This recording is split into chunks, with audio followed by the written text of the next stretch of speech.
The plight of chimpanzees used in research in New Mexico began in the 1950s and 60s. Chimpanzees were captured in Africa and brought to Alamogordo, where they were trained at Holloman Air Force Base for early space missions, like Ham, the first hominid launched into space. And once their missions ended, those same chimpanzees were shuffled into government labs, traded between facilities, and bred for future experimentations. By the 1980s, a growing number of animal welfare observers were sounding alarms, setting the stage for the crisis that would fully surface in the 1990s. In 1993, Dr. Frederick Colston started the Colston Foundation, transforming Alamogordo, New Mexico into the epicenter of primate research in the United States. At its peak, the facility held more than 600 chimpanzees and 300 monkeys.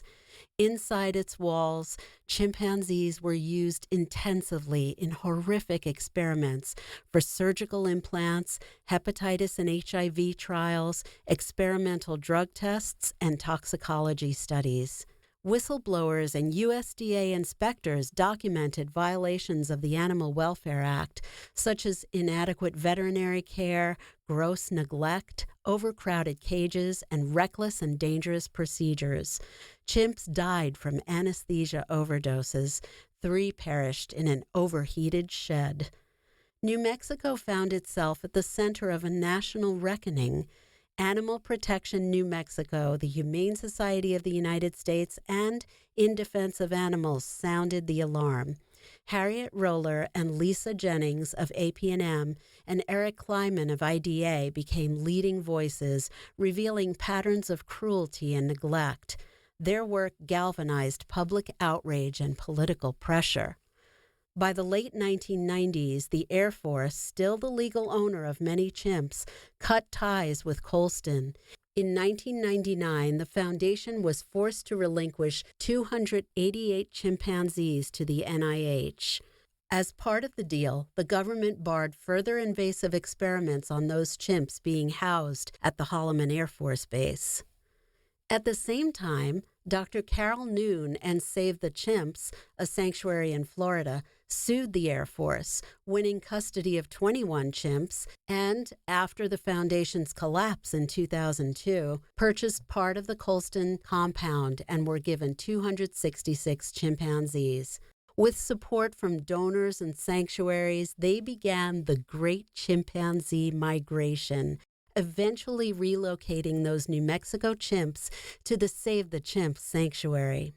By the early 2000s, the Colston Foundation was gone, its legacy in ruin. New Mexico, once a hub of space-age ambitions, had become a symbol of biomedical overreach and the growing movement to undo it. Many government-owned chimps remained at the newly renamed Alamogordo Primate Facility, or APF, run under contract by Charles River Laboratories. Though barred from invasive research at the time, the chimps were effectively warehoused.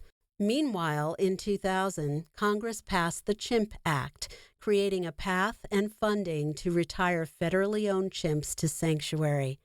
The movement to show chimpanzees deserved a life out of the lab was growing, but implementation of the Chimp Act was slow and hard-won.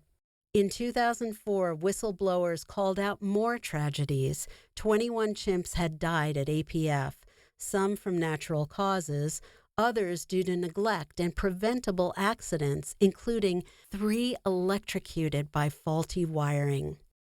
Otero County District Attorney Scott Key filed criminal animal cruelty charges against the facility's director. The case was later dismissed on an absurd technicality, but the message was clear. The public was watching. Then, in 2010, the NIH shocked the public by proposing to move all 200 surviving APF chimps to a lab in Texas to resume experiments. The backlash was immediate. The NIH's actions here are deceitful and incredibly unethical, said Laura Bonner, APNM's program officer at the time. Advocacy groups, local citizens, and elected leaders objected.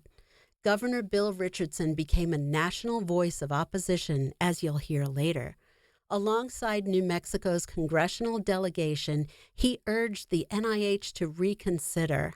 In 2011, the National Academies of Sciences Institute of Medicine launched a formal review and declared most chimpanzee research scientifically unnecessary for human health.